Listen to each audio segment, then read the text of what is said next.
On se retrouve donc pour cette revue de presse de l'économie.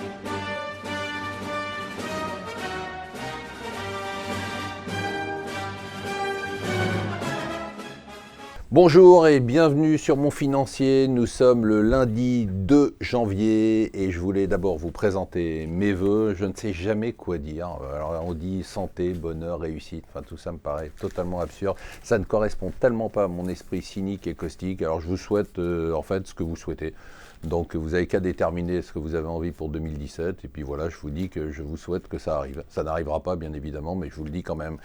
C'est le début de l'année, alors de façon plus sérieuse et peut-être un peu moins caustique. Je voulais vous remercier parce que d'abord vous êtes de plus en plus nombreux à nous suivre sur cette vidéo, mais surtout vous êtes de plus en plus nombreux à nous suivre tout simplement. Mon Financier, n'ayons pas peur des mots, c'est devenu un carton. Quand on a commencé cette aventure, on ne s'attendait pas un jour à dépasser les 100 000 abonnés à nos newsletters. On est ce matin à 162 400, 162 400 avec un taux d'ouverture qui est systématiquement au-dessus des 30%, qui n'a pas baissé alors qu'on a vu notre base d'abonnés exploser. On a collecté cette année plus de 100 millions d'euros, c'est un record absolu. On dépasse les 400 millions d'actifs, vous êtes 7000 clients à nous faire confiance. Clients, c'est même pas le terme, j'ai envie de dire amis, c'est peut-être un peu trop, mais on a vraiment ce sentiment et je le perçois moi tous les jours quand je croise des gens dans la rue, même qui nous arrêtent ou qui nous parlent de la newsletter, qu'on a une sorte de communauté qui est de plus en plus étroite, qui est de plus en plus proche et c'est vraiment un grand bonheur de vivre tout ça au quotidien et si on le vit au quotidien, c'est grâce à vous. Voilà pour le quart d'heure mélo. Vous ne m'entendrez plus jamais parler comme ça, je redeviens caustique et cynique. Alors, c'est le début de l'année, et le début de l'année, c'est très drôle, parce que j'ai regardé tous les journaux. Alors, il n'y a pas de journaux anglais aujourd'hui, puisque c'est Bank Holiday, ils recommencent à travailler demain.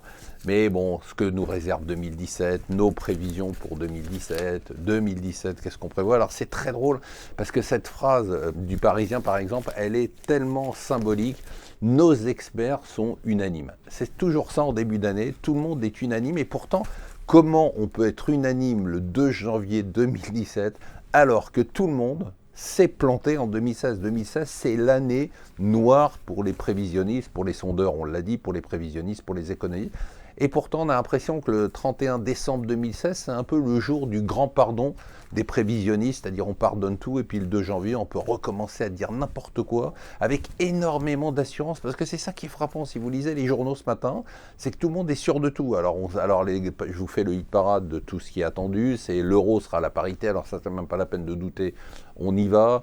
Les taux d'intérêt vont être relevés aux États-Unis 2 à 3 fois. Grâce à Trump, l'économie américaine va cartonner.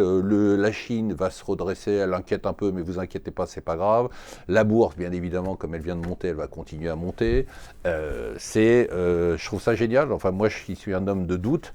Et qui même en doutant me plante régulièrement. Alors je trouve que ceux qui ont cette certitude sont très forts. Alors voilà, j'adore cet exercice et la saison de la chasse donc aux prévisions est ouverte. Et je vous finis juste sur une nouvelle.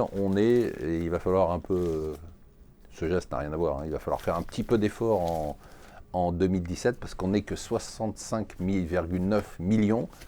Bon les gars, encore un petit effort, surtout qu'il fait froid en ce moment, c'est le moment d'y aller. Il nous manque plus que 100 000 naissances et on dépasse le cap des 66 millions d'habitants. Plus sérieusement, je vous souhaite vraiment une bonne année. Je vous remercie encore pour tout ce que vous faites pour nous et on se retrouve demain.